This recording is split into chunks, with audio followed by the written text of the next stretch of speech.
kinda torn on which show I should cover for the third episode in this marathon. I thought of doing the Wild Thornbirds episode on Ecology, which was one of the most scientifically inaccurate things you'll ever see from a show that it was actually trying to be educational. But I decided not to for one simple reason. I couldn't find it. So, Neds Declassified. In a middle school full of bullies.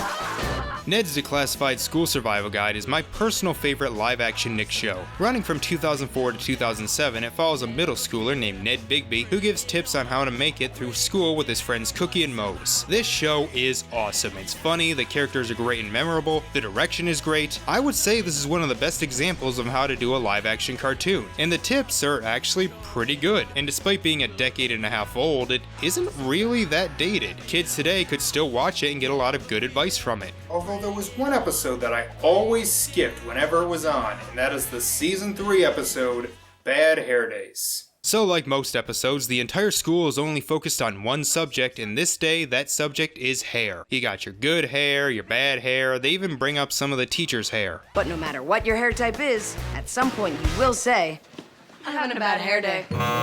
Well, you little shits, I wish I could have a bad hair day. If your do is a total don't, check out these tips. For guys, ball caps will cover up the worst hair. Or the fact that you started losing your hair at 18. Again, the advice ain't that bad. Unfortunately, they are the only 2 tips in the episode. Now, the thing about Neds Declassified is that even though most of the episodes were only 11 minutes, they typically had several plots going on at once, one for each of the main 3. It works better than you think it would. The quick cartoony pace makes it work well for the show, but not so good for talking about it. So we'll be looking at the 3 stories individually, and we'll start with Cookie. He started growing facial hair. Or his cat was sleeping on his face last night. So he tries to use his new mustache to impress Lisa Zemo, but it mostly just comes down to him mugging like a jackass. The print in this book is so small, I thought this might make things easier to see. Do you see anything?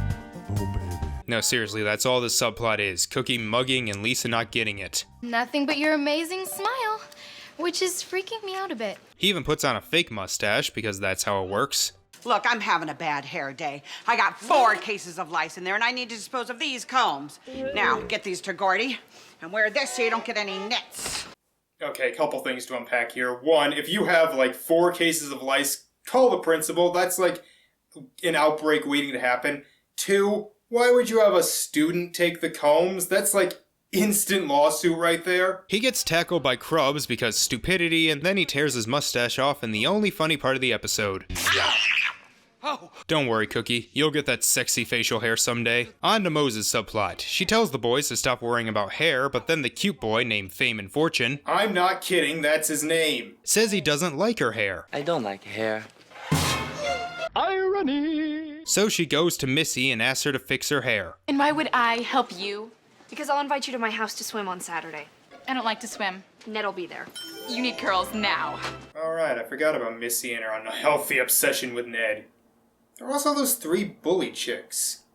What was it about him? I mean, I had nice hair in high school. Why did no one like me? Well, she gives her a new do, but Feynman still doesn't like it. So we get a montage of her with new hairstyles, including early seasons Monica Geller, every blonde bimbo you've ever seen, and whatever the Christ this is. Each time Feynman doesn't like it. I do like that we start out with early seasons Monica hair, then move down to Barbados Monica hair. So you still don't like hair? You know, if this guy's that picky, maybe he's not worth it. She even tries the Natalie Portman in closer look, but he still doesn't like it. She blows up at him, but the teacher who speaks Portuguese asks him, and it turns out this is what he meant. Feynman was saying that he doesn't like it here.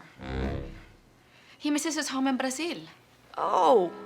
I don't think I've ever seen a more contrived way to have a plot point than that. Now for Ned's subplot, his mom gave him $20 for a haircut after school, but decides to instead go across the street to high school to get a free haircut from the cosmetology class. Where was that class when I was in school? That way he can use the $20 for a date with Susie Crabgrass. But he's gonna need to get through Crub's security, and that includes lasers. This is why the school can't afford textbooks newer than 1985.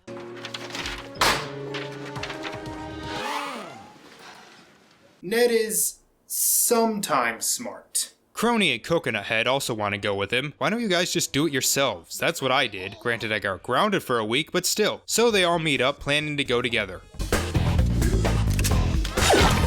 Ned, sometimes not a complete idiot. They're caught by Mr. Chopsaw, who asks for hall passes, but Crony doesn't have one. Meanwhile, Ned and Coconut Head manage to sneak out through the window because the computer teacher is doing something. Holy shit, the gates are electric? They really take school security seriously, and somehow there will still be a shooting. The two get in, but are caught by the orchestra teacher. Ned manages to escape, but CH is caught. Oh, come on, let this poor kid get his hair cut. So Ned gets his hair cut, and by haircut I mean they combed it a little, but unfortunately those students may not be the best. Yeah, came out good. Yeah, that's how mine started. So a jock takes his money, meaning this was all for nothing. He makes it back, but the computer teacher sees him this time. Hey, Ned. Hey! Hey, got a haircut. Yeah, great haircut. Nothing's worse than a bad haircut. You know, you could follow your own tip and wear a hat. The three bad hair teachers catch him, but actually help him out, not only covering up that bald spot, but giving him $17 for the movie. So it seems everything is gonna work out right. Feynman even says he likes Moses' hair and Cookie's mustache. Change your plans, caught sneaking into high school by surveillance photos, boy. Because now you have a date with Moy in detention.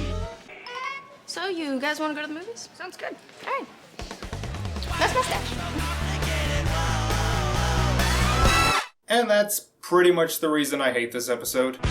I mean, there's other reasons. It's almost never funny. Cookie's subplot is dumb and is mostly just Daniel mugging to the camera. Moses' subplot is contrived as hell. But goddamn, the episode is just incredibly mean-spirited. Which would be one thing if it were funny, but it's not. It's not the worst episode, far from it, and I could see people liking it, it just wasn't for me. But tomorrow we end this marathon by looking at what was, in my opinion, Butch Hartman's best show with one of the most controversial finales in Nickelodeon history. Thank you all for watching. See you next time. Bye. Oh, what was I gonna say? Ned is sometimes not a complete idiot. Yes, I shaved it off. It'll grow back. A gym shirt. Why did I wear this one? But tomorrow... Do I want to clap? That's a Karen haircut right there. There's a woman out there with a Karen haircut that wow. I've never seen one in the wild before.